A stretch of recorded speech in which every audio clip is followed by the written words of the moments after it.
trois invités avec nous chaque soir en plateau pour décrypter les mouvements de la planète marché. Zakaria Darwish est avec nous ce soir, le responsable des solutions d'investissement taux et crédit de CPR Asset Management. Bonsoir Zakaria. Bonsoir Grégoire. Thibaut Prébet à nos côtés également. Bonsoir Thibaut. Bonsoir. Vous êtes directeur général adjoint de la financière Arbevel et Wilfried Galland, le directeur stratégiste de Montpensier Finance, est avec nous également ce soir. Bonsoir Wilfried. Ravi de vous retrouver.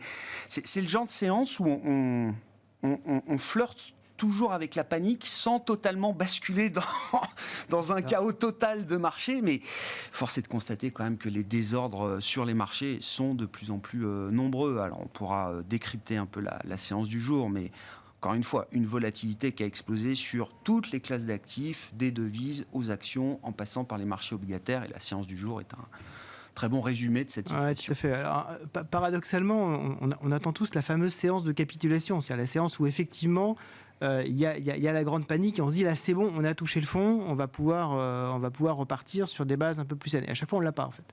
On a énormément de volatilité intra-séance, en particulier aux États-Unis, et on n'arrive jamais en fait à trouver des supports. Et donc, on se retrouve en fait avec un marché qui est à la fois, c'est assez bizarre, c'est un marché qui est à la fois d'arriver par beaucoup de fondamentaux, effectivement sur l'inflation, sur la situation en Chine, c'est essentiellement les deux éléments importants.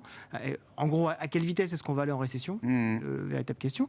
Et puis en même temps, un marché hyper technique, avec des seuils dans tous les sens, des retracements dans tous les sens, avec des couvertures de position, sur lesquelles je ne reviendrai pas, mais des couvertures de position structurées qui font qu'il y a des moments de la séance, en particulier à Wall Street, où on voit effectivement énormément de transactions parce qu'il y a des couvertures qui doivent se prendre sur les émetteurs de produits dérivés, de produits structurés. Et donc, effectivement, on est sur des marchés qui sont extrêmement difficiles à lire. Il y a des phénomènes qui s'auto-alimentent, là, aujourd'hui. Exactement. Et on voit, et c'est un peu c'est quand même assez déstabilisant. C'est-à-dire que la volatilité sur le marché action, alors c'est important, mais c'est pas fondamental. En revanche, quand on commence à avoir de la volatilité comme on a aujourd'hui sur les taux, quand même, volatilité sur les taux souverains qui sont quand même totalement considérable. Enfin, on va dans tous les sens. Et la volatilité sur les devises, j'ai beaucoup fait la comparaison avec la période des années 70 où on n'avait pas de volatilité. Enfin, en tout cas, on avait un effondrement du dollar qu'on n'a pas aujourd'hui. Là, c'est un peu l'inverse. On a un effondrement des devises par rapport au dollar. Et donc, il impacte les autres banques centrales qui disent à un moment donné, il faut qu'on dise des choses, il va falloir qu'on fasse des choses, même si on n'a pas nécessairement envie de les faire. Et donc tout ceci nous donne un environnement qui effectivement est difficilement lisible, une espèce de brouillard dans lequel il faut se repérer, avec des éléments quand même de valorisation. Je regardais les éléments de valorisation du Standard & Poor's tout à l'heure.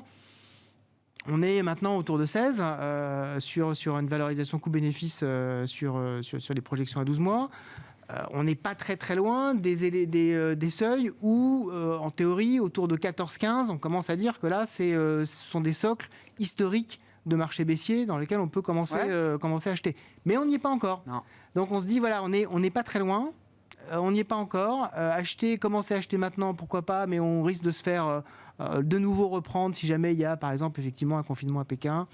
Donc très très difficile à c'est ça. Ouais. Pour un Nasdaq qui a déjà perdu quand même près de 30% désormais depuis le début de l'année, à 20% de baisse, on se disait, attends, historiquement, le Nasdaq, pour un investisseur long terme, 20-25% de discount, normalement, c'est une opportunité. Là, on est déjà quasiment à 30%. Et quand j'écoute un peu les stratégistes ou les techniciens, disent, le risque, c'est qu'on puisse perdre encore 10%. C'est pas neutre. Le problème du Nasdaq, c'est quand on regarde à l'intérieur du Nasdaq, on a effectivement énormément de valeurs. On a plus de 50% des valeurs qui ont baissé de plus de 50%. Oui. C'est déjà beaucoup. Et là, on voit que les valeurs qui tenaient le Nasdaq, c'est-à-dire Apple, Microsoft, commencent effectivement à être là aussi vendues. Donc c'est un peu compliqué. Il y a quand même un point, moi je voudrais ajouter, qui échappe un peu à la discussion qu'on a généralement sur les réseaux sociaux, les discussions, parce qu'on est devenu sur des choses qui sont tellement techniques, avec des hedges qui font le marché, des histoires de CTA, de rebalancement. On a des mails le soir de brokers, honnêtement, on peut parfois comprendre un mot sur 12 de ce qu'ils racontent, mais on comprend que c'est des phénomènes techniques. C'est ce que je disais, des trucs qui s'auto-alimentent dans le marché. Ce qui est intéressant, c'est que tout ça échappe totalement à la notion de qualité des résultats. C'est-à-dire qu'on achète des entreprises. Il est intéressant de noter que c'est le plus faible début d'année depuis 1932 sur le Nasdaq. À l'époque, les bénéfices étaient en baisse de 40% sur un an. La dernière fois qu'on a fait d'aussi bons résultats en Europe par rapport aux attentes qui étaient déjà très élevées, c'était le premier trimestre 2009. Donc les mois d'avril-mai qui sont parmi les mois les plus haussiers qu'on ait connus sur le marché européen. Donc ce qui est intéressant, c'est qu'on a à la fois une conjoncture microéconomique qui est incroyablement robuste, très au-dessus des attentes partout, encore plus en Europe, ce qui n'est pas une grande surprise vu l'effet de vis qui est particulièrement favorable aux entreprises européennes, avec un des trimestres les plus dégueulasses qu'on ait connus. Et société, vous prenez comme exemple HelloFresh, qui fait quand même un 55% d'EBITDA de plus que ce qui était attendu. Pour une société où les gens disaient ils vont pas tenir leur marge, c'est quand même assez humoristique. Ça prend 35 en 3 jours, ça les repère en 3 séances. Donc on a un marché qui a lâché la partie micro. Et c'est ça qui est assez inhabituel, atypique, c'est qu'on a un scénario de crise macro qu'on connaît très bien. On a des presque euphories micro avec quand même une prudence sur les semaines à venir, mais qui reste très élevée sur l'année, et que les deux cohabitent d'une manière tout à fait inhabituelle et objectivement totalement instable. Et comment vous l'expliquez, Thibault ? Comment on explique que l'hémorragie continue alors même qu'on a des forces de rappel microéconomiques et qu'on a finalement un scénario macro qui n'a pas changé entre la semaine dernière et aujourd'hui, hein. Il y a plusieurs éléments. Le premier, c'est que le marché raisonne face à l'histoire. Il a besoin d'avoir des repères tout le temps. Des retraits, des ajouts de liquidité si hallucinants que même qu'en retraitant 5-10%, on ne sait pas ce que ça fait. Donc personne ne sait où c'est censé aller. Tout le monde se dit, si l'effet liquidité massif s'en va, peut-être que tout va se dégonfler, oubliant effectivement qu'il y a des sociétés qui n'ont rien à voir en opérationnel avec ce qu'elles étaient il y a 5 ans. Et que donc considérer que c'est un retour de prix qui est normal, ça paraît massif. On prend l'exemple idiot de LVMH, une société qui certes baisse que de 30% depuis juillet dernier. Dans le même temps, son chiffre d'affaires a cru de 15%. Donc ramené à ses résultats, ça baisse de 50%. C'est quand même beaucoup. C'est pas une hausse de taux de 1% qui, sur un modèle mathématique, peut justifier ça. Donc, ce qu'on constate, c'est la première chose, c'est que, voilà, on est dans une phase un peu de panique et il faut comprendre un truc que les lecteurs ne comprennent pas, c'est que le PIB, c'est de la production. La production, ça passe beaucoup en grande distribution, en alimentation, dans des secteurs qui n'ont pas de marge et qui donc pèsent très peu dans les indices boursiers. Les sociétés qui ont beaucoup plus de marge, prenez Dassault Systèmes, c'est rien à voir boursièrement et en bénéfice avec Carrefour, mais en chiffre d'affaires, c'est peanuts. Et donc, quelque part, on le voit que depuis longtemps. En 15, 16, 17, c'est pareil. Cette année boursièrement très bonne, alors que la macro était à 0,3 de croissance en France. Voilà, la croissance du PIB n'est pas nécessaire pour des sociétés qui ont des fortes marges et des chiffres d'affaires limités. Et c'est ça qui remplit les indices aujourd'hui. C'est pas la grande distribution, c'est plus le retail, les banques, etc. Et donc ça, c'est difficile à accepter. Les gens disent la macro est mauvaise, les résultats vont être mauvais. C'est quelque chose qui ne marche pas. Oui, non, ça, je suis assez d'accord. Il faut vraiment fallu 2020 pour qu'on arrive à ce que ça vienne taper sur les résultats, parce que là, il n'y a plus d'activité, donc plus d'activité du tout, au bout d'un moment, quand même, ça se voit. Donc il y a ce phénomène-là qui est complexe. Et l'autre phénomène, c'est qu'on est effectivement dans des choses très techniques. On vous dit, il faut qu'il y ait plus de 10% des boîtes qui soient au-dessus des moyennes mobiles à 200 jours, et des trucs comme ça. Bon, techniquement, c'est vrai dans 5 jours, parce qu'il y a un an, ça avait pris 7% en un mois, mais je veux dire, on arrive dans des choses qui sont... voilà. Pourquoi on n'est pas dans des valeurs intrinsèques. Le Nasdaq ne peut pas être à -3 à 1 heure de la journée et à +3 quelques heures après. Pourtant, c'est des choses qu'on a dû vivre 10 fois en un régulièrement. mois. Et pourtant, c'est comme ça. Donc, c'est-à-dire que le marché n'est pas dans une logique fondamentale. Ça arrive. On a connu ça de nombreuses fois, en 2011, en 2015, en 2016, en 2018, en 2020, en 2022. Il faut faire avec. Mais c'est vrai que l'écartement micro-macro a probablement jamais été aussi élevé. Et pour un opérateur sur les marchés, c'est quand même compliqué à gérer. Vous avez cité LVMH. Il y a quand même un sujet de valorisation. Je n'ai pas en tête le PE de LVMH à l'été dernier. Aujourd'hui, 35. Hein. Voilà, aujourd'hui, c'est 20. Mais le problème, c'est que 20, avec la croissance qu'ils ont, ça évite très peu cher. C'est-à-dire que... Même avec l'idée que les taux seront plus à 0, mais peut-être à 1 ou à 1,5. C'est aucun sujet. C'est-à-dire que déjà... Pas le sujet pour LVMH. Puis retenez un truc, après je laisserai la parole, mais aux États-Unis, on est en mark-to-market. En Europe, on est en mark-to-model. C'est-à-dire qu'un analyste qui veut valoriser une société, qui regarde ses cash flows, ne prend jamais 0 comme niveau taux, parce que sinon il arrive à des valos au triple. Bien sûr, il prend 3. Oui. Donc quand les taux passent de 0,5 à 1, techniquement, voilà, aux US, on est au vrai On est taux. déjà conservateur, vous dites, dans les modèles européens parce que quand de vous avez valorisation 0, des vous entreprises. pouvez arriver à n'importe quel valo. Et ça, c'est un élément qui est très important. Et puis, dernier exemple, Orange, quand vous payez ça 9 fois les résultats, vous dites c'est pas cher. Mais quand vous commencez à avoir STM qui va avoir 15 à 20 de croissance qui vaut 10,5 fois, vous dites non, l'écart il est pas légitime. C'est-à-dire qu'effectivement, quand ça se paye 20 fois et qu'il y a les taux qui montent, vous vous dites le truc à 20 fois, je veux pas trop. Quand il arrive à 10,5, vous voyez le plan qu'ils ont balancé ce matin, vous vous dites c'est curieux quoi. Donc on a un marché qui est violent, on a l'habitude, ça arrive, mais qui a cette curiosité de déconnexion qui est quand même probablement un cas d'école pour les années à venir. La question est de savoir comment il va se régler. Sur les marchés de taux, les marchés obligataires, Zakaria, qu'est-ce qui inquiète le plus aujourd'hui ? L'inflation ou la croissance ? Les deux. Les deux, l'inflation sur la partie courte et la croissance sur la partie longue. Sur le marché de taux, finalement, quand on regarde la tendance si on dézoome un peu des séances, on voit en fait que ça répond finalement à quelque chose qui est fondamental. C'est-à-dire que, on pensait que l'inflation était transitoire, que ça allait se calmer, c'était le scénario central des banques centrales. Finalement, c'est pas le cas, donc on commence à represser des hausses des taux. Ça explique cette tendance de hausse des taux. Après, on a des sujets des craintes sur la récession. Ça explique que la partie longue de la courbe commence un peu à baisser. ça, c'est l'image au global. Mais par contre, quand on rentre dans le détail d'une séance, on voit une volatilité qui est complètement déconnectée avec toute réalité fondamentale. Qu'est-ce qui ferait que, en l'absence de tout chiffre, en l'absence d'aucune communication de banque centrale, qu'est-ce qui ferait que des taux qui étaient en train de monter de 10 points de base rebaissent de 15 points de base? C'est complètement illogique. On est passé sur le 10 ans US de 3,20, c'était il y a moins d'une semaine, vendredi, quasiment 3,20 à 2,80 aujourd'hui. Tout à fait. Donc là, on a eu un chiffre d'inflation au milieu qui, comme vous l'avez souligné, n'était pas très rassurant dans le sens où on voit en fait que l'inflation baisse. Oui, on a des effets de base, donc c'était attendu, mais ça baisse beaucoup moindre. Et si on regarde dans le détail, on se rend compte aussi que en fait, ce sont les composantes les moins volatiles, celles qui sont le plus persistantes dans le temps, qui commencent à être celles qui contribuent le plus à l'inflation. Donc en fait, on est en train d'enlever le scénario d'hyperinflation, d'une inflation continue d'exploser. Mais par contre, on intègre de plus en plus un scénario où l'inflation reste élevée, très élevée, trop élevée pour une banque centrale, pendant plus longtemps que prévu. On pensait il y a encore quelques mois que la décélération naturelle de l'économie, aidée par quelques hausses de taux ici et là, des chocs exogènes, un ralentissement en Chine, etc., allait suffire à normaliser la situation de l'inflation. Tout à fait. La Banque d'Angleterre nous a dit la semaine dernière que non, ce ne serait pas le cas.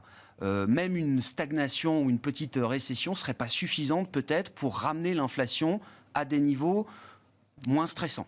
Oui, la BOE, maintenant, elle table sur une inflation... Bon, ils ont un indice qui est légèrement différent, mais ils tablent sur 10% d'inflation à la fin de l'année, quel que soit le chemin de politique monétaire d'ici là. C'est pas rassurant parce que, comme vous l'avez souligné, la BOE, c'était parmi les premiers la première banque centrale du G7 à monter ses taux. Donc ça nous donne un peu une image de ce qu'on peut potentiellement voir dans d'autres économies. C'est que c'est pas le fait qu'on monte nos taux, les taux de 1% qui va faire que cette inflation va partir. Après, il y a chaque zone a sa propre spécificité. Aux États-Unis, ils ont des sujets maintenant donc les salaires, donc le marché de l'emploi en général, plus le logement, plus la composante logement qui est là en fait pour l'inflation, et ça explique pourquoi ils accélèrent, ça explique pourquoi les 50 points de base ils sont partis pour que ça soit la norme.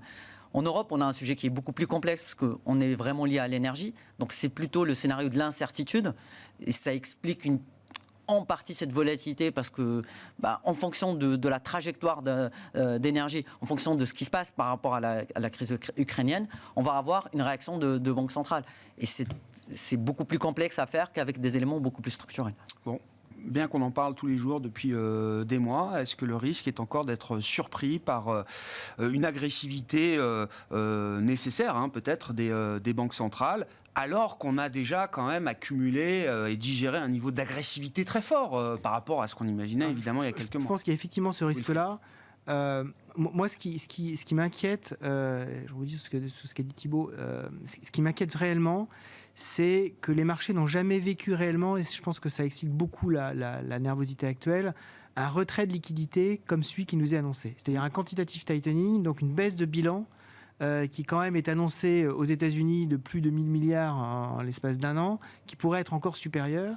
Et en fait, ce rythme-là, cette ampleur-là, les marchés ne l'ont jamais connu et ne savent pas réellement quel va être l'impact sur le marché le plus important au monde, qui est le marché des treasuries américains. Je rappelle que la Banque centrale américaine a à peu près dans son bilan de mémoire 5800 milliards de dollars de treasuries, soit à peu près le quart de toute la dette américaine actuellement en circulation. Alors certes, Jérôme Powell a dit « je ne vais pas en vendre ». Encore heureux. Bon. Mais par contre, je vais pas en racheter. Je vais pas en racheter. Et il n'est pas impossible qu'à un moment donné, parce qu'il avait laissé la porte ouverte au fait qu'il pouvait en vendre. Ah oui, Et ça, effectivement, je pense que tout est ouvert. Justement, cette hypothèse-là sur les marchés, c'est l'hypothèse qui est la plus effrayante. Parce que c'est une hypothèse qui me remettrait en cause ce socle de l'économie financière, parce qu'on a besoin des treasuries pour énormément d'activités en termes financiers. Aujourd'hui, ce qui rassure d'une certaine façon les investisseurs, il n'y a pas grand-chose qui les rassure, mais c'est qu'en fait, on est dans une espèce de récession classique. Voilà. On n'est pas dans une crise financière aujourd'hui. On n'a pas une crise financière de surinvestissement où on sait que c'est très long et très pénible à gérer. Bon, ça, on n'y est pas encore. Si jamais on le devenait, parce que justement, on avait une instabilité financière qui mettait en cause des acteurs financiers. On sait qu'on a Tiger Global ou des hedge funds qui sont pas très bien. Là, c'est le scénario catastrophe. Là, effectivement, et c'est ça, je pense, qui est une nervosité sous-jacente du marché, qui explique aussi le fait qu'on a énormément d'allers-retours avec des acteurs qui ne sont pas à l'aise du tout. Sur le bilan, juste une petite question, Zakaria. Autant le marché, quand la hausse de taux est signalée, arrive à anticiper, effectivement, le marché tout de suite price la hausse de taux avant même qu'elle soit délivrée par une banque centrale. Sur la réduction même passive du bilan, on m'a expliqué que c'était un peu différent. Que tant que c'était pas réel, le marché avait du mal à effectivement comprendre les effets et s'ajuster correctement. D'autant plus que, en fait, ça dépend de la. Pour l'instant, on est parti sur une Fed qui va laisser les maturités les plus courtes en fait, tomber sans réinvestir. Donc en fait, on a du mal à voir l'impact sur l'ensemble de la courbe. Le problème, c'est qu'il n'y a pas uniquement en fait, le profil de maturité du bilan. Il y a aussi, donc premier sujet, c'est potentiellement s'ils en vendent, ça serait quelle maturité qu'ils choisiraient. Et deux, en fait, ce qu'on oublie, c'est que, ce qu'on oublie, c'est l'élément qui joue en plus, ce sont les investisseurs étrangers. On parle beaucoup des Japonais. Les Japonais ont liquidé fortement, massivement liquidé sur les chiffres qu'on a de façon décalée. On sait qu'ils ont ils ont été très gros vendeurs des treasuries. De treasuries sur le dernier mois. Alors que historiquement, ce sont des très gros acheteurs. Donc ça, c'est un facteur qui peut jouer. Le troisième facteur qui peut jouer, ce sont les émissions du Trésor. Et là, en fait, on a plutôt, entre guillemets, une bonne nouvelle, parce qu'en fait, donc les trésors américains révisent à la baisse son besoin de financement. Donc, en fait, en combinant tout ça, il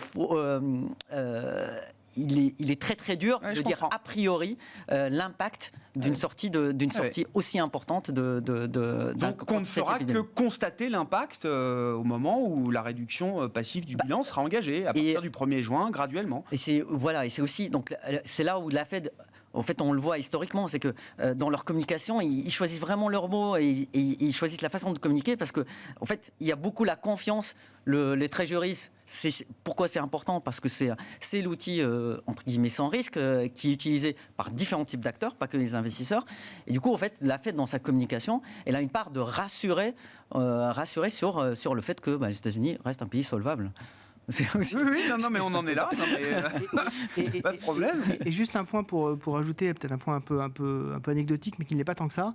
En fait, on a eu hier une nouvelle qui a, je pense, un peu inquiété les investisseurs. On a la personne en charge du quantitative tightening à la Fed de New York, Mme Logan, qui part à la Fed de Dallas. Ouais. Et en fait, on a déjà connu cet épisode-là il y a à peu près un an, où on avait 2 personnes qui étaient en charge justement des opérations de marché au sein de la Fed de New York, qui, je rappelle, est le bras armé de la Fed. C'est par la Fed de New York que toutes les opérations ont lieu. Et en fait, il y a eu, pardonnez-moi l'expression, mais un bazar monumental sur le marché parce que plus personne ne savait exactement comment ça fonctionnait.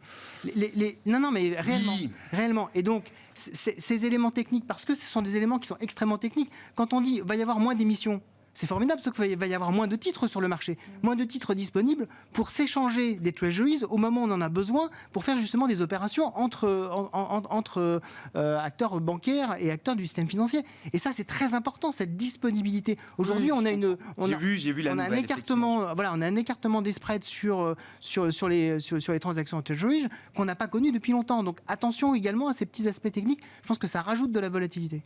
Bon. Je ne sais pas, elle a peut-être eu le temps de préparer quand même son départ pour la fête de Dallas. Et puis bon, la fête de Dallas, c'est pas très loin de New York non plus. Enfin, s'il y a besoin d'expliquer aux équipes comment il faut gérer, il faut y aller quand même. Je sais pas, il y a le téléphone aux États-Unis. Même Thibaut, il met du temps. Pourtant, il pédale vite. Sur les banques, Thibaut, ce commentaire sur les banques centrales. Encore une fois, il y a beaucoup de gens attendent que la Fed, à un moment, marque une pause. C'est même, d'ailleurs, une stratégie qui est soutenue par Raphaël Bostic, je crois. 3 hausses de taux de 50 points de base, on engage la réduction du bilan et on marque une pause pour prendre le temps de regarder et de voir ce qui se passe. Alors... Non, mais le problème, c'est qu'il faut comprendre une chose, c'est que... Tout le monde attend ce moment. Et ça, c'est quelque chose qui est assez évident historiquement. L'économie, tout comme le pétrole, sont des phénomènes élastiques. C'est-à-dire que ils ont leur vie et ils réagissent à ce qui se passe autour d'eux. L'économie, elle est quand même attaquée par des niveaux d'inflation qui sont élevés, certes, mais c'est pas vraiment que ça, par surtout des restrictions des banques centrales, des taux de mortgage qui montent énormément, qui font que ça fait un effet qui va être un effet sur l'immobilier américain qui va créer des effets de pauvreté, donc les gens commencent déjà à faire attention, etc. Des effets exogènes temporaires qui se sont à la fois succédés et prolongés, qui sont maintenant des choses qu'on est obligé d'intégrer dans la durée, même si par essence ils peuvent se régler en très peu de temps, le Covid en Chine, l'Ukraine. Et tout ça fait que l'économie, du coup, va ralentir. Et donc la question est de dire, si on recolle encore une 50 ou 75 BP, une économie qui est en fait déjà en récession, mais on ne le sait pas, c'est quand même pas brillant, quoi. Et pourquoi c'est un sujet ? C'est un sujet parce que le pétrole lui-même est l'actif le plus liquide et le plus élastique. Qu'est-ce que ça veut dire ? Ça veut dire que quand vous avez le pétrole qui monte, vous avez une demande qui baisse immédiatement. Vous avez des projets, vous avez besoin de cuivre, vous n'allez pas arrêter d'en acheter. Pétrole, si vous avez envie de prendre des billets d'avion pour aller rencontrer quelqu'un et que c'est 200 € au lieu de 40 €, vous n'allez peut-être pas le faire. Or, c'est ce qui est en train de monter le plus. Donc la demande baisse structurellement, mais pas que sur le tourisme, sur tous les sujets. Ouais, le prix des billets d'avion, c'est plus 18% aux États-Unis le mois dernier, malgré un pétrole à plus de $100. Mais ce n'est pas le seul effet. Le pétrole, la demande baisse rapidement avec les niveaux élevés. De la même manière, la production est élastique. C'est-à-dire que quand vous avez un niveau qui est très haut, vous avez tout le schiste, les bitumineux qui recommencent. Alors que, par exemple, sur d'autres matériaux, par exemple des minerais, parfois c'est 50 délais pour ouvrir. Donc on sait que ça n'arrive pas. Donc cette double élasticité fait que quand le pétrole va à $100, en moyenne un an après, il est à 60. Ce qui n'est pas exactement... Et donc nous, dans les scénarios, on dit toujours que ça va être constant. En fait, le pétrole est structurellement un zigzag parce qu'il est structurellement élastique et que la demande et l'offre varient quand il est haut et quand il est bas. Et du coup, le font partir dans l'autre sens. Tout cela fait que l'économie va avoir des ralentissements, qui sera probablement plus problématique d'ailleurs, de manière ironique, pour les valeurs retail et cycliques que pour la technologie, qui est pourtant celle qui souffle le plus actuellement. Donc on voit bien qu'on est sur un serpent qui se mord la queue assez sévèrement. Et ces séances qu'on a avec des taux qui baissent, des matières premières qui baissent et le Nasdaq qui sous-performe fortement le Dow Jones, comme on l'a eu lundi, c'est impossible de justifier par un scénario. Donc on voit bien le côté... C'est une anomalie, ça. On voit le côté liquidation. On voit le côté, pour le coup, quelque chose qui pourrait ressembler à une séance de capitulation, dans le sens où il n'y a pas de logique d'interconnexion entre les différents marchés. On vend à tout prix, vente forcée. Exactement. Et ça, tout ça fait que on est aujourd'hui dans une économie qui est challengée. Et la Fed, pour l'instant, a les moyens de dire il faut monter les taux. Et en plus, elle a envie de le faire. Elle a besoin de le faire. Et elle sait qu'elle a peut-être pas une fenêtre de tir très longue pour le faire. Il faudra juste pas aller trop loin. C'est-à-dire que s'ils font 1 point, 1,5 point, ça fera exactement comme en 2018. Je vous rappelle quand même en 2018, on oublie qu'en avril 2018, marché au plus haut, taux de 10 ans américain est à 3,10. Tout le monde s'en cogne complet. 6 mois après, il est à 3,10, c'est la panique. Donc ce que je veux dire, c'est qu'il n'y a pas que ça. À l'époque, on nous sort une guerre commerciale. Ici, on a des perturbations avec l'Ukraine, avec le lockdown en Chine. Si tout ça durcit, l'économie américaine peut avoir une récession assez dure. Si tout ça se règle, on aura un peu moins de demandes, un peu plus d'offres, et au final, on sera peut-être sur quelque chose qui est à la limite plus sain. Et encore une fois, donc, à $100 le baril, aujourd'hui, dans les conditions, dans le monde tel qu'il existe aujourd'hui, visiblement, ça freine pas la demande. C'est peut-être plus à 150. Et ça appelle pas plus évidemment que ça freine la demande, ça freine déjà la demande. La question juste, c'est combien de temps vous mettez à le voir, parce que le problème, c'est que freiner une demande, ça veut dire quoi ? Je sais pas, on met des boucliers tarifaires partout, on fait des chèques inflation énergie dans tous les pays européens. C'est quand même, je ne vois pas la destruction de demande évidente là. Mais posons une question simple. Quand vous avez des semi-conducteurs, que la demande augmente de 40 pendant que l'offre augmente de 20, comment vous allez voir que la demande faiblit si l'offre n'arrive même pas à la faire ? Il faut d'abord que vous arriviez à produire, parce que votre demande, si vous avez un peu moins de gens qui veulent les PS5, tant qu'il y a toujours une file d'attente de 1 an, vous ne le verrez pas en fait. Il y a toujours des gens qui voudront, qui n'en auront pas. Donc la difficulté, c'est que tant que l'offre est très contrainte, le ralentissement de la demande met quand même du temps à se voir, puisque aujourd'hui elle est tellement excédentaire que vous avez du mal à la voir. Donc ça, c'est un vrai sujet. Votre offre, elle peut ralentir. Si la demande ne se met pas en face, ça ne fera pas grand-chose. Et donc, juste pour reprendre, conclusion de tout ça, c'est que oui, il y a un mécanisme de régulation mécanique de l'économie qu'il ne faut pas sous-estimer et qui va jouer son rôle aussi dans les prochains mois. Il y a un scénario classique qui est de dire on va être à 0 de croissance aux États-Unis, c'est-à-dire peut-être 2 points, 2,5 points sous le potentiel, ce qui arrive très régulièrement, ce qui n'est pas un problème, et ça fait ça 2 trimestres, et la Fed se calme. Il y a un scénario où elle va trop loin, et là on se fait plutôt du -2, -3. Là, c'est un vrai problème. Parce que là, ça a des conséquences lourdes. Et donc, la question, c'est quel va être le scénario ? Et ça dépend de beaucoup de facteurs temporaires et exogènes aux États-Unis. Donc, leur fonction de réaction va dépendre de ça. Mais si on a des sentiments que l'inflation continue d'accélérer, ils pourront faire un peu plus. Sinon, ça sera assez dangereux. Donc, le scénario consensuel de dire 2 fois 50 BP et après on attend est probablement, 2 fois de plus, et après on attend, est probablement, à mon avis, plus à risque selon la conjoncture que accélérable. Après, on est quand même toujours très orienté par les statistiques et le bon vouloir de nos amis chinois et russes, donc ce qui n'est pas la position la plus confortable qu'on puisse avoir.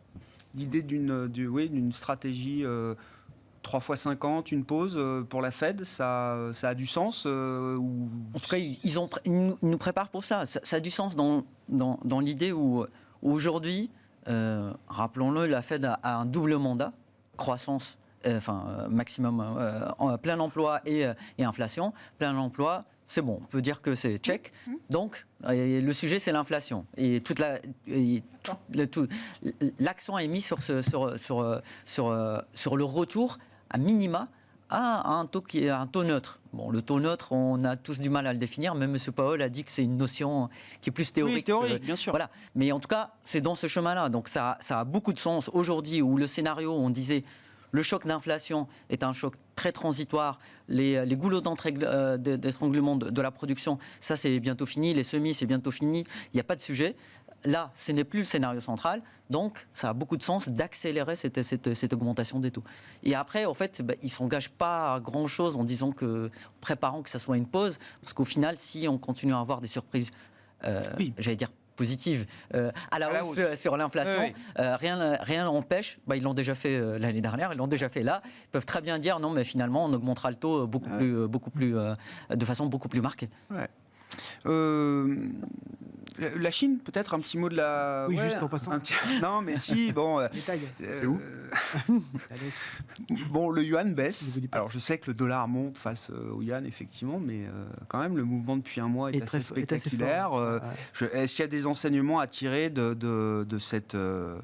hausse du dollar contre le yuan, baisse du yuan. Je pense que globalement, les Chinois ont un véritable sujet, c'est comment je stabilise mon économie alors que je suis en train de bloquer à peu près 40% de ma production du fait de ma politique zéro Covid. C'est quand même un sujet qui est assez incroyable. Et d'ailleurs, on a des statistiques qui sont quand même assez peu crédibles. Moi, quand je vois l'inflation en Chine... De toute façon, des prix à la production qui commencent quasiment à atteindre 3, alors qu'on a la moitié du pays qui est sous confinement. Je me dis, bon, je ne sais pas exactement comment sont produites... Enfin, j'ai une idée de comment sont produites les statistiques chinoises, puisque c'est très bien qu'un des principes chinois, c'est que le fonctionnaire fait la statistique et la statistique fait le fonctionnaire. Donc là, on sait qu'il faut effectivement être assez rigoureux sur ce sujet-là. Mais en fait, ce qu'on a aujourd'hui effectivement en Chine comme sujet, c'est comment je stabilise la chose pour éviter d'avoir une récession en Chine, ou en tout cas une croissance tellement faible qu'elle ne permet pas d'absorber l'exode rural et ne permet pas de la création d'emplois. Et donc, en fait, on a deux leviers. On a effectivement un premier levier qui est un levier, on va dire, d'allègement monétaire. Donc là, la Banque centrale chinoise, je pense, est très contente de laisser filer un petit peu. On n'est pas encore sur des niveaux très spectaculaires. Si on prend un peu plus de recul, 6,8, c'est pas énorme. Mais néanmoins, c'est quand même, ça allège un petit peu. Et le sujet, c'est est-ce qu'on va aller au-delà ? C'est-à-dire qu'on a énormément de discours en Chine sur on va relancer les infrastructures. Ça fait, je pense, un mois qu'on entend énormément cette chose-là. Quand on regarde ce qui se passe vraiment, alors on a une petite augmentation du crédit. Enfin bon, on a encore un promoteur immobilier, Sunac, qui s'est déclaré en faillite en défaut de paiement encore ce matin. Bon, donc ça marche pas super. Et puis quand on regarde, par exemple, les ventes de machines excavatrices en Chine, on s'aperçoit qu'elles vont quasiment toutes vers l'exportation. Elles ne vont pas vers le marché chinois. Donc ça veut dire que, oui, certes, on parle d'énormément de choses, mais pour l'instant, il n'y a rien qui se met véritablement en place. Donc la Chine est aujourd'hui dans une situation absolument... un piège absolu. Soit ils retournent leur politique zéro Covid en admettant que, en fait, ça ne marche pas. Et donc c'est très compliqué. Enfin, en tout cas, il faut rhétoriquement bien préparer la chose. Soit ce n'est pas le cas. Et on peut se retrouver avec une Chine qui se referme. Et une Chine qui se referme historiquement, quand on voit ce que ça a fait dans les siècles passés, on a un impact qui peut être très important pour tout le monde, financièrement, économiquement, etc. Et on sait que c'est une des tentations du pouvoir chinois, de refermer l'économie en disant finalement ça ne marche pas si mal, on va avoir un peu de frugalité, on va calmer un peu tout le monde, et on va revenir véritablement à un socialisme avec des caractéristiques chinoises. Il va falloir suivre ça très fortement. Ça m'inquiète plus que le prix du yuan, en fait, pour ne rien vous cacher. C'est effectivement comment est-ce que on va sortir de cette situation qui est une espèce de paradoxe absolu, et il faut sortir du piège. Donc soit effectivement on en sort en disant le Covid, c'est plus vraiment le Covid et en fait tout va bien. Ok, ça c'est mon scénario central parce que je suis quand même quelqu'un d'optimiste. Si c'est pas le cas, on peut avoir effectivement un resserrement extraordinairement fort, une instabilité politique en Chine, et là on n'est plus sur les mêmes scénarios économiques. Bon, avec le 20e congrès à suivre, exactement, un enjeu politique majeur. Deuxième semestre, mais on ne sait pas justement s'il ne pourrait pas être avancé. Ah bon ah oui en fait, il y a des rumeurs là-dessus en disant que oui, il a toujours été dit ce serait au deuxième semestre. Donc tout le monde dit c'est octobre. Oui. Et le deuxième semestre, ça commence en juillet. Donc ça pourrait être une façon pour eux d'accélérer les choses pour après changer de politique économique. Voilà. Donc la politique chinoise est parfois très compliquée à suivre, mais elle nous impacte énormément. Bon, sur la Chine, je ne sais pas quels sont les commentaires. La baisse du yuan, est-ce que ça rappelle un peu les souvenirs de 2015 ? Mais bon, visiblement, Il n'y a pas besoin de voir le yuan baisser pour mettre la pagaille partout en ce moment sur les marchés. C'est ça, La pagaille est déjà là. La pagaille est déjà. Non, mais c'est vrai que, comme le dit Wilfried, on a du mal à voir la sortie par le haut de cette quadrature du cercle sanitaire en Chine. On s'attendait à une relance monétaire. Il n'y en a pas eu. On voit que l'accent est plutôt mis sur la politique fiscale. Voilà, quand on voit les communications justement du bureau politique, c'est plutôt dans le sens il faut soutenir les acteurs, il faut soutenir la consommation. Oui, enfin la baisse du yuan, c'est bon pour les exports. Ça va un peu à l'encontre de l'idée du consommateur chinois et du pouvoir d'achat le double et flux, de la consommation. Le double flux, c'est plus vraiment la mode. En Chine. Et tout à fait, même la politique monétaire, parce qu'en fait, j'ai l'impression que les gens ils n'achètent pas tellement ce scénario-là parce que au final, la baisse du yuan, ça traduit aussi une anticipation de baisse monétaire à venir. C'est-à-dire qu'on est globalement plutôt pessimiste sur la croissance chinoise. On pense quand même que la PBOC va devoir faire quelque chose là-dessus pour soutenir l'économie et soutenir justement la partie exportation. Après, oui, le sujet du moment reste quand même toute la limitation de la production par rapport au confinement. Faut voir. C'est le premier sujet qui va définir la trajectoire, en tout cas sur les semaines à venir. Ils essayent de bouger quand même un peu au sein de la politique zéro Covid stricte. On verra si ça peut permettre dans quelques mois. Pas clair quand même. Hein. Le flexible zéro, on ne voit pas tellement comment est-ce qu'il se différencie du 000, 000, 000. C'est quand même compliqué. Thibaut, sur la Chine, si vous souhaitez. Et puis sinon, est-ce qu'il faut acheter, là, dans ces moments un peu compliqués de Je préfère répondre sur la Chine. Ah bah non. Est-ce que vous aurez la deuxième question aussi? Et si oui, qu'est-ce qu'il faut acheter? Ça marche. Non, sur la Chine, il ne faut pas oublier un truc quand même, c'est que la Chine est un pays dont la politique est une politique qui est très longue. C'est-à-dire que être une dictature a des défauts et des avantages. Un des avantages, c'est quand même que vous pouvez globalement faire des choses dans la durée. Alors que des gouvernements qui sont là dans nos pays européens, parfois pour quelques années, effectivement en Allemagne, mais parfois quelques semaines ou mois en Italie, sont obligés de faire des choses assez immédiates. Or, on est dans une crise qui est structurellement conjoncturelle.